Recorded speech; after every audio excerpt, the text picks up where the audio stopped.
Dan saat jenazah istriku dikeluarkan dari ambulan, Raisa segera berlari menuju tubuh ibunya yang sudah terbujur kaku di atas brangkar ambulan.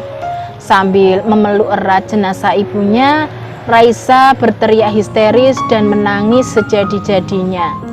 "Ibu, jangan tinggalkan Raisa, Bu. Ibu, bangun, Bu," jerit Raisa. Tak ayal, Rena pun ikut memeluk jenazah ibunya dan seperti kakaknya, dia pun menangis histeris memanggil ibunya.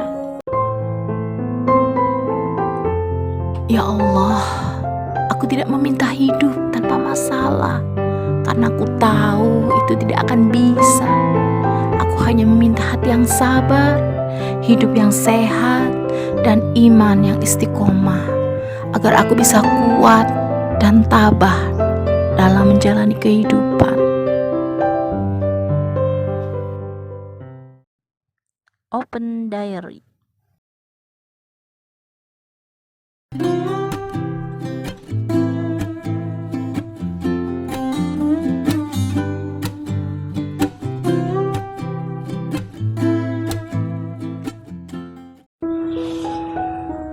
Assalamualaikum warahmatullahi wabarakatuh. Halo Ellen Story Lovers, apa kabar kalian hari ini? Pada kesempatan kali ini saya akan membawakan sebuah kisah yang dikirim oleh Mas Rohmat di Semarang, Jawa Tengah. Sebenarnya aku sedih kalau harus mengingat kejadian masa lalu yang menimpa istriku. Namun, tidak ada salahnya juga aku ceritakan di sini, dengan harapan Ellen Story Lovers bisa mengambil hikmah dari peristiwa pahit yang aku alami. Kejadian ini terjadi pertengahan tahun 2017. Oh iya, namaku Rohmat. Aku sudah berkeluarga dengan seorang istri dan 3 anak yang semuanya perempuan. Saat itu anak sulungku sudah berusia sekitar 14 tahun dan anak keduaku sudah berusia 9 tahun. Sedangkan si bungsu baru berusia 4 tahun. Aku bekerja di sebuah perusahaan makanan ringan di Semarang.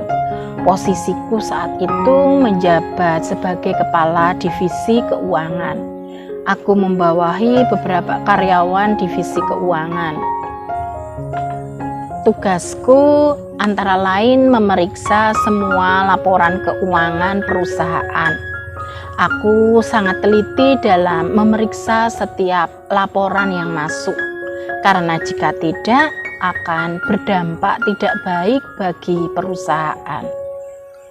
Diary, suatu ketika aku ditugaskan perusahaan untuk membantu menganalisa dan memeriksa laporan keuangan milik anak perusahaan yang berada di luar kota. Perlu diketahui, perusahaan tempatku bekerja memiliki 2 anak perusahaan. Yang satu masih di wilayah Semarang, sementara satunya lagi di luar kota, tepatnya di Surabaya. Beberapa bulan terakhir ini, pimpinan perusahaan pusat merasa ada yang janggal dengan laporan keuangan dari anak perusahaan yang di Surabaya. Dari jumlah produk yang terjual tidak sesuai dengan nominal pendapatan perusahaan seperti pada bulan-bulan sebelumnya. Diary, aku pun berangkat ke Surabaya diantar driver menggunakan mobil perusahaan. Sesampainya di kantor anak perusahaan, hari sudah cukup siang. Aku segera meminta direktur anak perusahaan tersebut untuk menyiapkan semua berkas laporan keuangan. Hari itu aku memeriksa laporan keuangan sampai sore. Namun karena belum selesai, akhirnya aku membawa berkas-berkas itu ke hotel tempatku menginap. Dibantu driver perusahaan, sore itu kami menuju hotel. Setelah makan malam, aku melanjutkan memeriksa berkas-berkas laporan keuangan tersebut. Akhirnya, aku menemukan adanya penyelewengan uang perusahaan. Hasil penjualan produk memang masuk ke rekening perusahaan. Namun setelah itu ada dana yang ditransfer ke sebuah nomor rekening pribadi atas nama Haryanto. Keesokan paginya, aku sudah berada di ruang meeting bersama direktur dan para kepala divisi, termasuk kepala divisi keuangan. Maaf Pak, apa di sini ada karyawan yang bernama Haryanto? Tanyaku pada Pak Said selaku direktur anak perusahaan. Ada Pak Rohmat, beliau bendahara perusahaan, jawab Pak Said. Bisa dipanggil ke sini Pak, lanjutku. Bisa Pak Rohmat. Bu Silvi, tolong panggil Pak Haryanto ke sini, kata Pak Said pada Bu Silvi selaku kepala divisi keuangan anak perusahaan. Baik Pak, segera saya panggilkan, jawab Bu Silvi. Bu Silvi segera menuju telepon yang di sudut ruangan, kemudian menelpon divisi keuangan dan meminta agar Pak Haryanto datang ke ruangan meeting. Kemudian Bu Silvi kembali ke tempat duduk semula. Sambil menunggu Pak Haryanto sampai ruang meeting, aku meminta klarifikasi pada Bu Silvi terkait berkas-berkas yang ada tanda tangan Bu Silvi selaku kepala divisi keuangan. Maaf Bu Silvi, apakah ini tanda tangan Bu Silvi? Tanyaku sambil menyodorkan beberapa berkas ke Bu Silvi. Sesaat, Bu Silvi memperhatikan tanda tangan pada berkas tersebut dan beliau nampak terkejut. Maaf Pak Rohmat, kalau ini bukan tanda tangan saya, jawab Bu Silvi.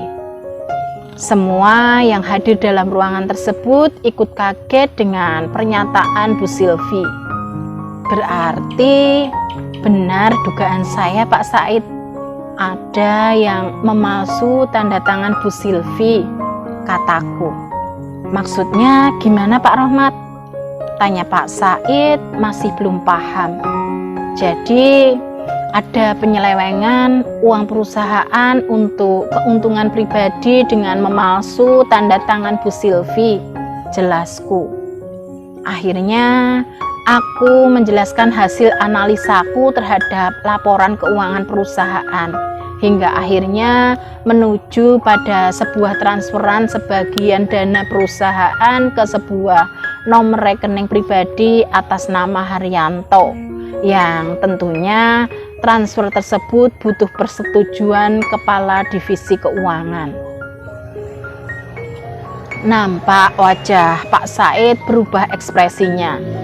Beliau nampak marah dan geram dengan penyelewengan keuangan perusahaan yang dipimpinnya itu. Tidak jauh beda dengan Bu Silvi yang tanda tangannya sudah dipalsukan. Diary. Beberapa saat kemudian Pak Haryanto masuk ke ruang meeting. Nampak wajah Pak Haryanto terlihat gugup dan cemas.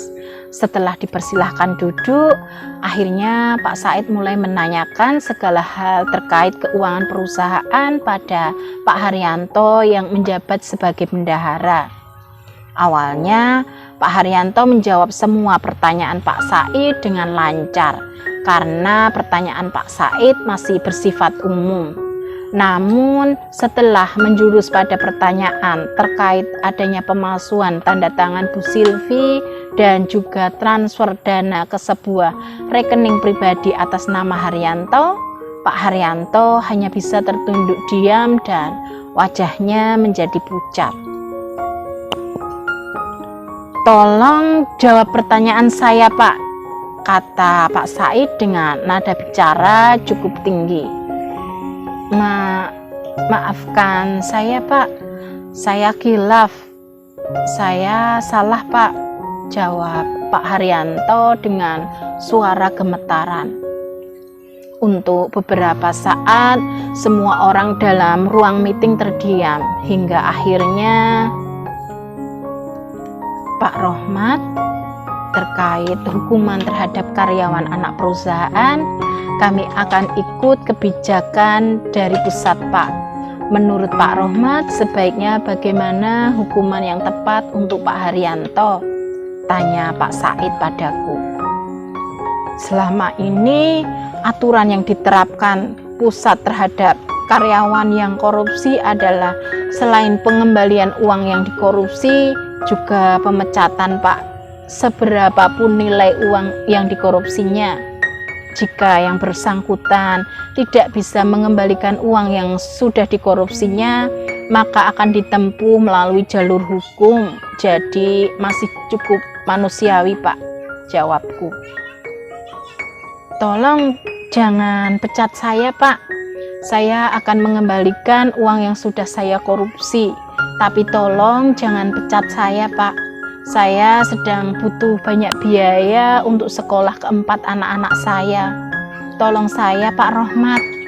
Tiba-tiba Pak Haryanto memotong pembicaraan saya dan Pak Said dengan mengibah. Maaf, Pak Haryanto, aturan tetap aturan. Kesalahan Bapak sangat fatal. Bapak sudah merugikan perusahaan dan merusak nama baik Bu Silvi dengan memalsu tanda tangan beliau. Jelasku. Bu Silvi, saya minta maaf. Pak Said, saya akan mengembalikan uang perusahaan yang sudah saya ambil. Tolong jangan pecat saya, Pak. Saya akan... Pak Haryanto kembali mengibah. Namun belum selesai beliau bicara, Pak Said langsung membentaknya. Cukup, Pak Haryanto. Bapak sungguh tidak tahu malu. Sudah salah, masih juga ngotot minta diampuni agar tidak dipecat. Pokoknya saya tidak mau punya karyawan koruptor. Masih untung Bapak tidak kami laporkan ke polisi jika Bapak bersedia mengembalikan uang perusahaan yang Bapak ambil, bentak Pak Said. Diary, singkat cerita, Pak Haryanto pun dipecat dan dituntut untuk mengembalikan semua uang perusahaan yang sudah dikorupsinya. Dia terpaksa menjual mobil dan juga beberapa aset berharga miliknya demi bisa mengembalikan semua uang perusahaan yang nilainya mendekati 1 miliar rupiah daripada harus mendekam di penjara. Hal itu dikarenakan uang hasil korupsinya sebagian sudah digunakan untuk keperluan pribadinya. Diary, seminggu sudah kasus Pak Haryanto berlalu. Kini proses bisnis anak perusahaan di Surabaya sudah berjalan normal dan Pak Said sudah menunjuk Bu Latifah sebagai bendahara baru menggantikan Pak Haryanto. Aku pun melanjutkan kembali aktivitasku di perusahaan induk. Hingga suatu petang saat jelang maghrib, mendadak istriku merasakan badannya tidak enak.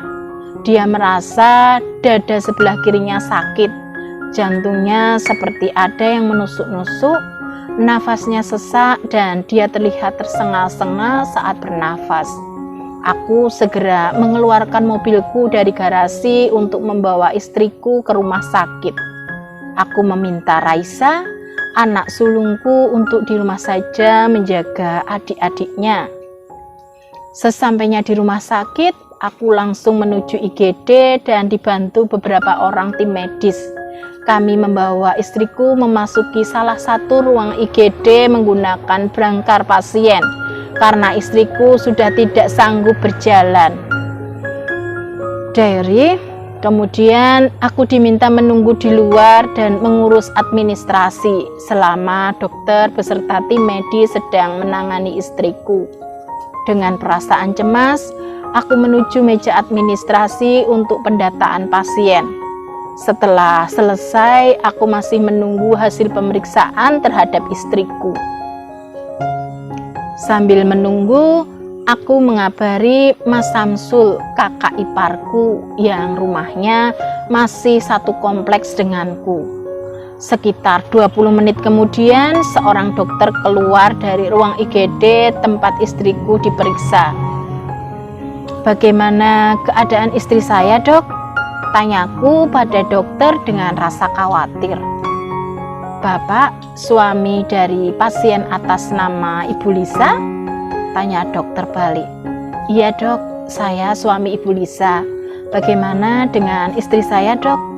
tanyaku lagi.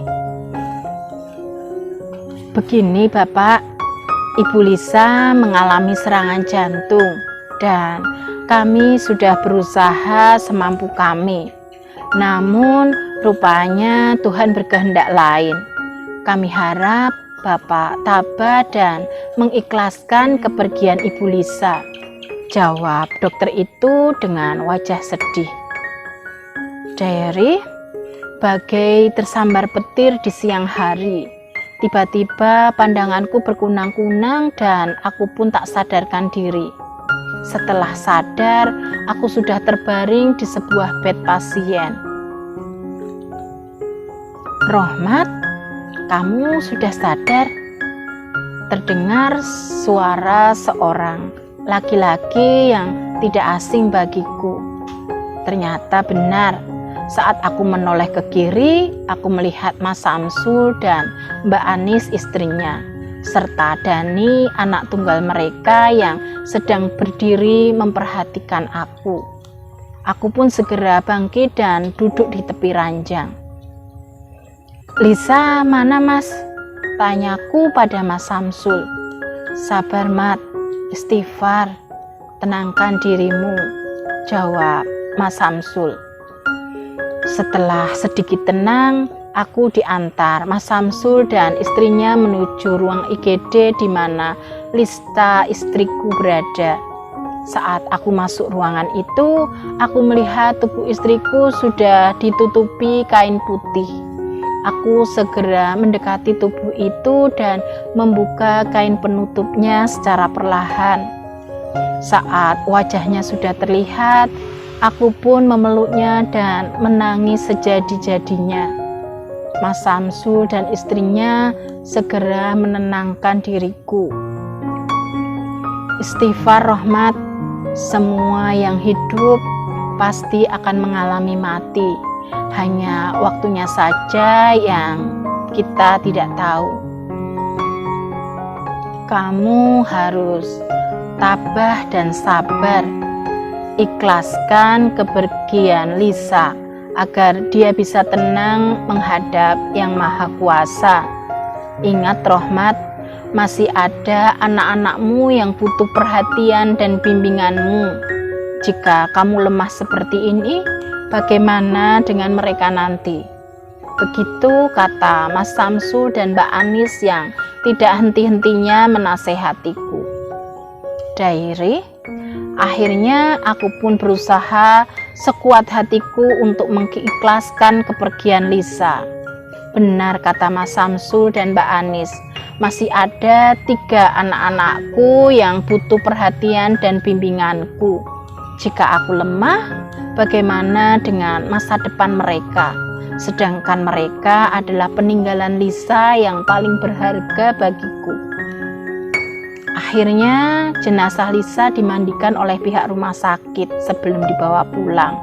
Sambil menunggu prosesi pemandian jenazah Lisa selesai, aku, Mas Samsul, Mbak Anis, serta Dani ngobrol di ruang tunggu. "Sebenarnya bagaimana kejadiannya, Mat? Kok Lisa tiba-tiba kena serangan jantung? Padahal dia tidak memiliki riwayat sakit jantung," tanya Mas Samsul. "Entahlah, Mas, aku sendiri juga bingung. Tadi sore Lisa terlihat baik-baik saja. Dia baru saja selesai menyiapkan makan malam. Namun saat dia hendak menuju ke kamar mandi untuk ambil air wudhu, Mendadak dia kesakitan sambil memegang dada sebelah kiri. Katanya seperti ada yang menusuk-nusuk jantungnya, jawabku. Aku merasa sepertinya ada yang aneh, Mat. Kematian Lisa seperti tidak wajar, lanjut Mas Samsul. Namun belum selesai kami mengobrol, tiba-tiba datang seorang perawat yang memberitahukan bahwa jenazah istriku sudah selesai dimandikan dan dikafani dan sudah bisa dibawa pulang. Aku pun segera menyelesaikan administrasi rumah sakit. Mat, kamu ikut ambulans saja sekaligus menunjuk jalan pulang. Mobilmu biar dibawa Dani, kata Mas Samsul. Iya Mas, jawabku. Aku kemudian menyerahkan kunci mobilku pada Dani. Suara sirine ambulan berbunyi sepanjang perjalanan kami menuju rumahku. Yang aku pikirkan saat itu adalah bagaimana menjelaskan pada anak-anakku. Rasanya aku tidak sanggup melihat kesedihan ketiga anak-anakku saat nanti mengetahui kalau ibunya sudah tidak ada. Ambulan berhenti di depan rumahku seiring berhentinya suara sirine. Beberapa warga spontan keluar dari rumah mereka menuju rumahku. Nampak Raisa, anak sulungku, membuka pintu depan rumahku. Kemudian keluar diiringi dua orang adiknya, Rena dan si bungsu Lita berjalan menuju ke arahku. Ayah, ada apa ini? Mana ibu ya? Tanya Raisa. Aku hanya terdiam terpaku, belum bisa berkata apa-apa. Kemudian Mbak Anis mendekati anak-anakku dan memeluk mereka sambil menangis. Raisa, Rena, Lita, yang sabar ya, ibu kalian sudah tenang di sana, sudah tidak sakit lagi. Masih ada ayah yang akan menjaga kalian, juga Pak D dan Bude serta Mas Dani, kata Mbak Anis menjelaskan keadaan Lisa pada anak-anakku. Namun sepertinya yang paham dengan penjelasan Mbak Anis hanya Raisa, sementara Rena dan Lita masih diam tidak mengerti. Dan saat jenazah istriku dikeluarkan dari ambulan, Raisa segera berlari menuju tubuh ibunya yang sudah terbujur kaku di atas brangkar ambulan. Sambil memeluk erat jenazah ibunya, Raisa berteriak histeris dan menangis sejadi-jadinya. Ibu, jangan tinggalkan Raisa, Bu. Ibu, bangun, Bu, jerit Raisa. Tak ayal, Rena pun ikut memeluk jenazah ibunya dan seperti kakaknya, dia pun menangis histeris memanggil ibunya. Diary, aku hanya terdiam sambil menggendong Lita yang masih belum paham dengan keadaan yang ada. Air mataku pun tak bisa kubendung lagi. Mas Samsul dan Mbak Ani serta beberapa warga mencoba menenangkan kedua anakku yang masih menangis di atas jenazah ibunya. Beberapa warga yang datang pun tak kuasa menahan air mata mereka menyaksikan pemandangan yang mengharu biru. Keesokan harinya sekitar pukul 10 pagi, jenazah istriku dimakamkan di TPU yang tak jauh dari kompleks perumahanku. Tak terasa sudah 7 hari Lisa meninggalkan aku dan anak-anak kami. Suasana sedih masih hinggap di hatiku dan anak-anakku. Malam itu, setelah selesai acara selamatan 7 hari, aku mengobrol dengan Mas Samsul. Sementara Mbak Anis dan Dani masih menemani ketiga anak-anakku. Rohmat, besok kan hari Minggu. Kamu ada acara tidak? Tanya Mas Samsul. Tidak Mas, memangnya ada apa? Tanyaku. Besok temani aku sowan Kiai Anwar di pondoknya. Anak-anakmu biar diajak Anis dan Dani ke tempat wisata, biar mereka bisa melupakan kesedihannya. Jelas Mas Samsul. Baik Mas, kataku tanpa menanyakan ada keperluan apa sowan ke tempat Kiai Anwar.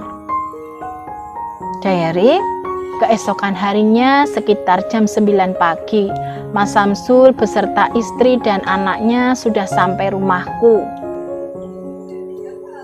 Seperti yang sudah direncanakan Mas Samsul tadi malam, Mbak Anis mengajak ketiga anak-anakku pergi ke tempat wisata mengendarai mobil Mas Samsul yang disopiri Dani. Sementara aku dan Mas Samsul pergi menuju Pondok Kiai Anwar menggunakan mobilku. Mat, nanti kita mampir sebentar ke toko oleh-oleh ya, kata Mas Samsul. Iya Mas, jawabku singkat. Setelah membeli oleh-oleh, kami pun melajukan kendaraan menuju Pondok Kiai Anwar. Sebenarnya ada keperluan apa sih Mas sowan ke Kiai Anwar? Tanyaku penasaran. Aku ingin memastikan saja Mat soal meninggalnya Lisa. Meskipun itu memang sudah takdirnya, namun aku merasa ada yang janggal dengan penyebab kematiannya. Dia tidak ada riwayat jantung, namun dokter menyatakan Lisa kena serangan jantung, jawab Mas Samsul. Aku pun hanya mengangguk paham apa yang diinginkan Mas Samsul. Lisa satu-satunya adik Mas Samsul. Dulu mereka anak yatim piatu dan sempat diasuh dan tinggal di pondok pesantren Kiai Anwar. Yang menikahkan aku dan Lisa adalah Mas Samsul sendiri, dan saat itu Kiai Anwar juga hadir. Aku sendiri merasa bersalah pada Mas Samsul karena tidak bisa menjaga Lisa dengan baik. Dulu saat akan menikahkan kami, Mas Samsul pernah berpesan padaku untuk selalu menjaga Lisa dengan baik, adik kesayangannya itu. Namun takdir berkehendak lain. Lisa pergi mendahului aku dengan penyebab yang terasa janggal. Diary, sesampainya di tempat Kiai Anwar, kami disambut dengan sangat ramah oleh tuan rumah. Setelah selesai beramah tamah, Mas Samsul menceritakan maksud kedatangan kami. Inna lillahi wa inna ilaihi roji'un. Kenapa kamu baru sekarang mengabari aku, Sul? Kata Kiai Anwar yang terlihat sedikit kecewa. Maaf Kiai, saya lupa. Mungkin karena sedih dan bingung, jawab Mas Samsul. Ya sudah, gak apa-apa, jawab Kiai Anwar. Beliau terdiam sejenak. Rohmat, sebelum Lisa meninggal, apa kamu sempat ada masalah dengan seseorang? Atau dengan teman kantor mungkin? Tanya Kiai Anwar. Aku berpikir sejenak untuk mengingat-ingat apa ada masalah dengan seseorang. Seminggu sebelum Lisa meninggal, saya baru saja mengurus masalah penyelewengan laporan keuangan di kantor anak perusahaan saya yang di Surabaya, Kiai, jawabku.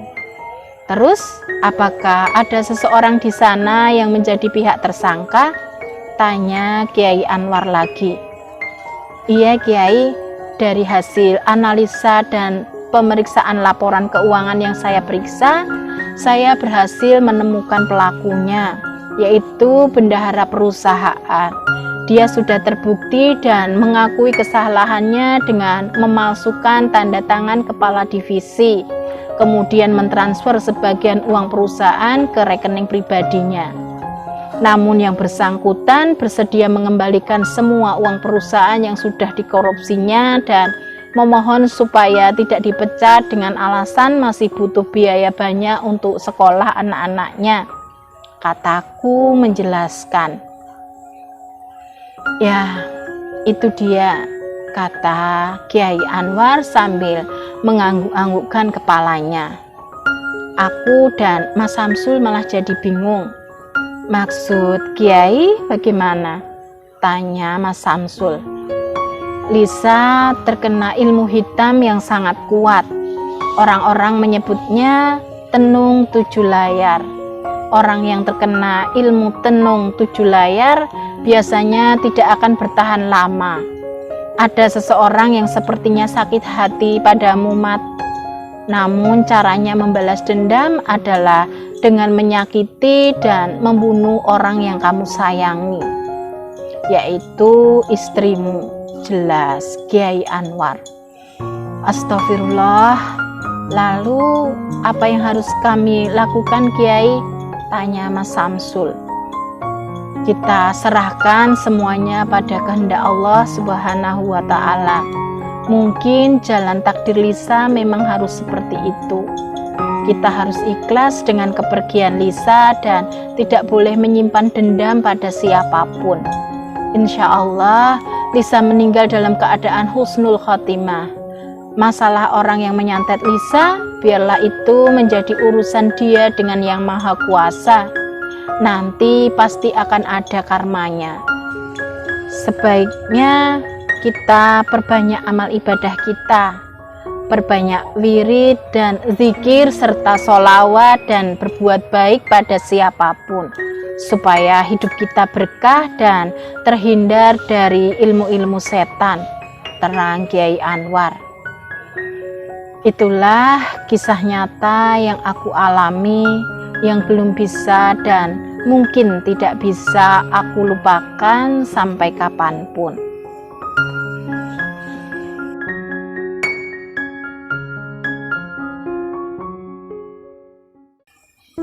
Demikian sebuah kisah yang dikirim oleh Mas Rohmat di Semarang, Jawa Tengah.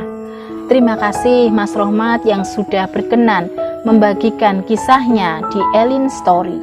Nah, buat kalian yang mempunyai kisah yang serupa dengan kisahnya Mas Rohmat atau mempunyai pengalaman hidup yang tidak bisa kalian lupakan sepanjang hidup kalian, silahkan kalian kirim di elins.story@gmail.com.